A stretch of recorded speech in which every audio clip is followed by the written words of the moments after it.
laruin bago ito ipasok. Yan ang ating pag-uusapan ngayon. Kung gusto mong malaman ang aking sasabihin, tapusin po ang ating video. Once again, if you are not yet connected, please do me a favor. Please do subscribe and click our tiny notification bell so that you'll be updated every time we have new upload videos. Disclaimer din po, ang mga videos po natin ay para lamang po sa may bukas ang kaisipan at may malawak na pang-unawa. Kung wala po tayo nito, maaari na lamang pong mag-skip at mamili ng mga videos na nararapat para sa inyo.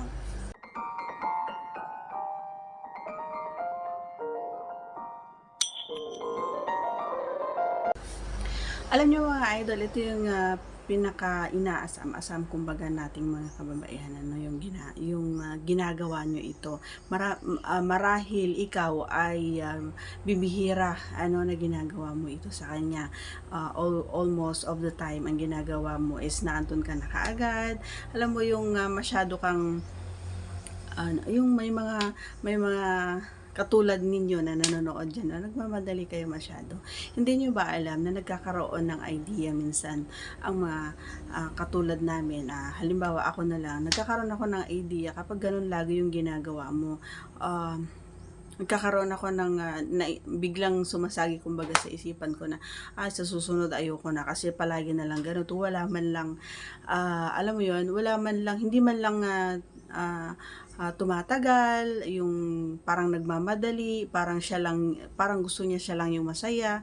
Ganun yung nagiging pumapasok kumbaga sa isip naming mga kababaihan. And always remember mga idol na isaalang-alang din natin yung kasiyahan or na maging happy ang inyong mga kapareha. Hindi lang yung gusto nyo, hindi lang yung hindi porket LIBOG kayo is sige nang na kayo, no, yung umaarangkada, kala mo jeep na brum brum brum gano'n, no, yung talagang pinapausok-usok pa yung nasa likuran, gano'n, di ba? So hindi dapat gano'n mga idol, no. So kailangan alamin natin yung mga bagay na gusto ng ating mga kapareha at kung saan sila masaya habang ito ay ginagawa mo. So bago ka pumasok doon sa may pintuan niya mga idol, ay kailangan mo muna ng maraming proseso para makuha mo kumbaga yung pinaka KILITI.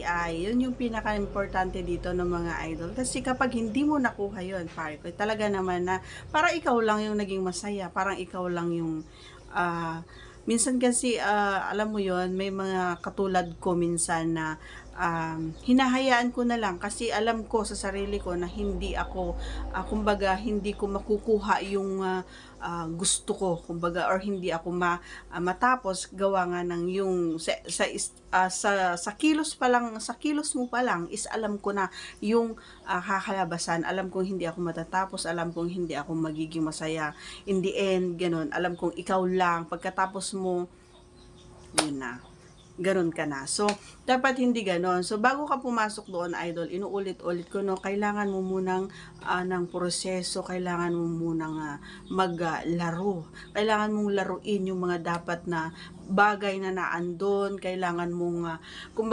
para lang kayong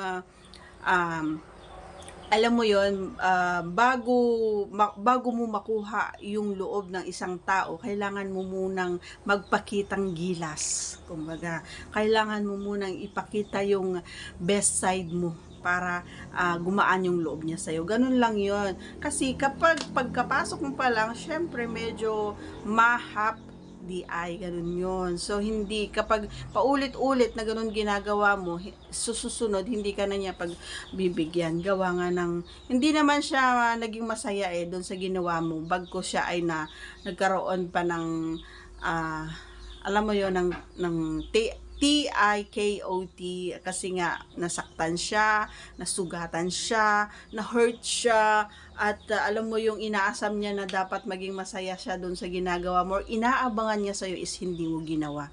So always remember ito mga idol, kailangan marunong kayong maglaro, kailangan marunong kayong intindihin kung ano.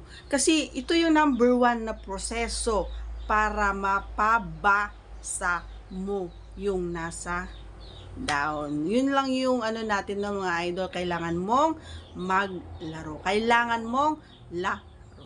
Okay? So, kung naintindihan mo yung sinasabi ko, ayan, maaari na lamang pong manghingi ng pabor na paki-subscribe and click this tiny notification bell so that you'll be updated every time we have a new upload videos. Thanks for watching, everyone. See you again on our next vlog. Bye!